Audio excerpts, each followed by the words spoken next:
Hello बच्चों, कैसे हो आप सब? और सब ठीक ठाक हो गया? तुम्हारे अब 12th के पेपर खत्म, तो अब आएगा तुम्हारा जेई का पेपर अप्रैल में। तो ज्यादा टाइम वेस्ट नहीं करते हैं, स्टार्ट करते हैं।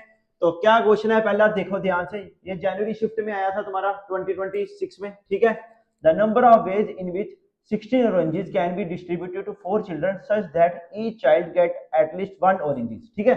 अब देखो इन वाले क्वेश्चंस में क्या लगता है, बेगर्स मेथड लगता है, जस्टिक मेथड लगता है, ठीक है। अब क्या है बेगर्स मेथड, ध्यान से समझना। और ये 16 ऑरेंजेस है।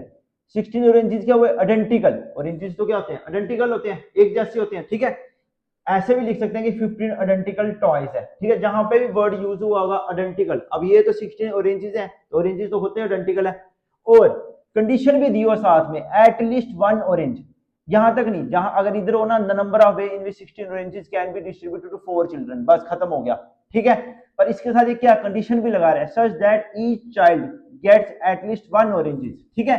तो क्या लगाना है, अपने बेगर्स मेथड लगाना है। बेगर्स मेथड क्या है, ध्यान से देखो, कॉम्बिनेशन n-1 r-1, बस और कुछ नहीं लगाना। n कितना है तुम्हारा, ध्यान से देखो, n है तुम्हारा 16।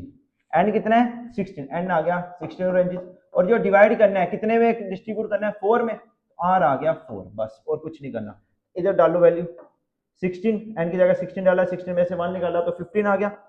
और इधर 4 में से 1 निकाला तो 3 आ गया, ठीक है। तो 15 फैक्टोरियल, फार्मूला पता है ना, n factorial upon r factorial n minus r factorial. तो 15 फैक्टोरियल अपॉन 3 फैक्टोरियल, 15 में से 3 निकाला तो 12 फैक्टोरियल। बस बाकी सिंपलीफाई करना है, 15 इंटू 14 और 13 आएगा तो वो 13 13 नीचे, चल 13 लिख ही लेते हैं पहले, चलो ठीक है। और इंटू 12 आना था, 12 से 12 कट गया और ये आ गया 3 फैक्टोरियल, ठीक है। 3 फैक्टोरियल का मतलब लिखा 3 इंटू 2 इंटू 1। तो इनको सिंप्लीफाई करके देख लेना क्या आंसर आएगा। तो आंसर तुम्हारा आएगा 455, ठीक है। अब नेक्स्ट क्वेश्चन, अब ध्यान से देखो, इसमें क्या है, the number of ways in which 15 identical objects. अब देखो आइडेंटिकल बोला है, objects can be distributed among 6 people, पर इसमें कोई कंडीशन नहीं है। पिछले वाले क्वेश्चन में क्या थी, डिस्ट्रीब्यूट तो किया था, पर सच दैट ईच चाइल्ड को गेट्स एटलीस्ट 1 ऑरेंज मिले। अब आगे वाले में क्या है, कंडीशन कोई नहीं है। इस वाले में क्या फार्मूला लगेगा, combination n plus r minus 1 r minus 1। अब देखो ध्यान से, कॉम्बिनेशन, ठीक है। n कितना है 15, 15 प्लस 6 कितना हुआ 21, 21 में से 1 माइनस किया तो कितना आ गया 20, और r माइनस 1, 6 में से 1 गया तो 5। तो बता क्या ऑप्शन होगा, तो इसका पहला ऑप्शन होगा। बाकी सिंप्लीफाई भी कर सकते हो, तुम्हें आता है, पिछले वाले क्वेश्चन में कराया, ठीक है बच्चों। नो टफ क्वेश्चन अब